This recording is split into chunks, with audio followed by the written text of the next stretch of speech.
दोस्तों, आपने हेरा फेरी फिर भी हेरा फेरी फिल्म तो देखी होगी। जो एक बहुत ज्यादा कॉमेडियन फिल्म थी। क्या आप हेरा फेरी 3 फिल्म का इंतजार कर रहे हैं? लेकिन अब आपका इंतजार खत्म होता है, क्योंकि बहुत जल्द बॉक्स ऑफिस पर हेरा फेरी 3 फिल्म रिलीज होने वाली है। लेकिन उससे पहले हम आपको इस फिल्म की कहानी सुनाते हैं। देखते हैं इस कहानी में क्या होता है। तो चलिए चलते हैं। हेरा फेरी 3 फिल्म भारतीय सिनेमा की सबसे प्रसिद्ध कॉमेडी फ्रेंचाइजी का तीसरा भाग है, जिसमें बाबूराव गणपतराव आपटे, परेश रावल, राजू, अक्षय कुमार और श्याम सुनील शेट्टी की मजेदार तिकड़ी एक बार फिर दर्शकों को हंसाने के लिए लौट रही है।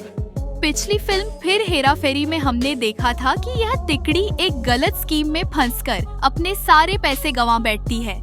अब इस फिल्म की कहानी वहीं से आगे बढ़ती है। कहानी की शुरुआत बाबूराव, राजू और श्याम की खराब स्थिति से होती है।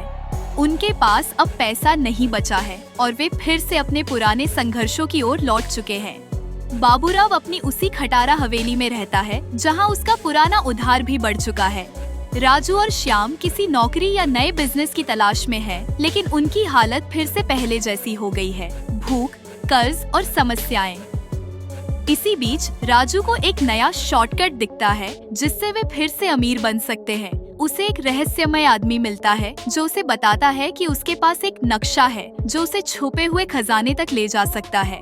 यह खजाना किसी जमाने में एक पुराने डॉन का था, जो अब जेल में है। लेकिन यह काम आसान नहीं है। इसमें अंतर्राष्ट्रीय माफिया, पुलिस और कई धोखेबाज शामिल हैं।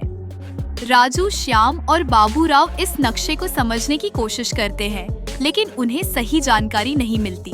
इसी बीच संजय दत्त का किरदार, जो कि एक नया गुंडा है, कहानी में एंट्री करता है।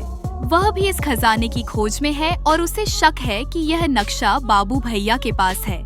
कहानी अब शुरू होती है एक मजेदार भाग-दौड़ी के साथ। राजू अपने पुराने धोखेबाज तरीकों से नक्शे की सही जानकारी हासिल करने की कोशिश करता है। श्याम इस सब में उलझना नहीं चाहता, लेकिन मजबूरी में शामिल हो जाता है। बाबू भैया को तो खजाने में कोई दिलचस्पी नहीं है, लेकिन जब उसे पता चलता है कि इससे वह अपने सारे कर्ज चुका सकता है, तो वह भी टीम का हिस्सा बन जाता है। जैसे जैसे यह तिकड़ी खजाने के करीब पहुंचती है, उन्हें पता चलता है कि वे अकेले नहीं हैं। नक्शे की जानकारी कई और लोगों तक पहुंच गई है। संजय दत्त का किरदार, जो इस खजाने का असली वारिस होने का दावा करता है। पुराने विलेन, राजू के दुश्मन, जो राजू को धोखा देना चाहते हैं। पुलिस, जो समझती है कि यह तिकड़ी किसी बड़ी साजिश में शामिल है। अब सबके बीच खजाने की दौड़ शुरू हो जाती है।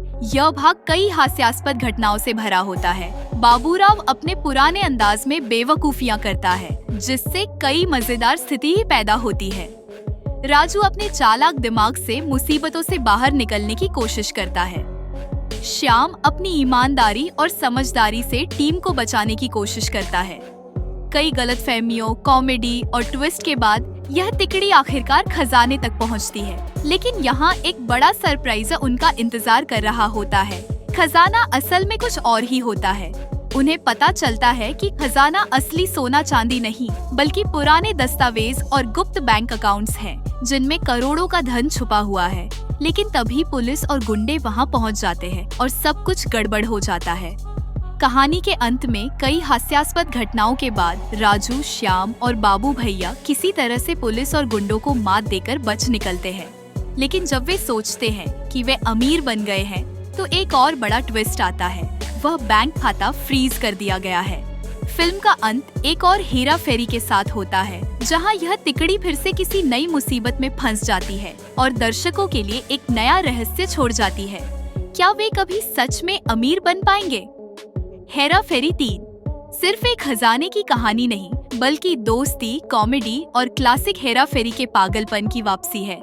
यह फिल्म पिछले दोनों भागों की तरह ही दर्शकों को खूब हंसाएगी और शायद एक नए हेरा फेरी 4 की ओर इशारा भी करेगी।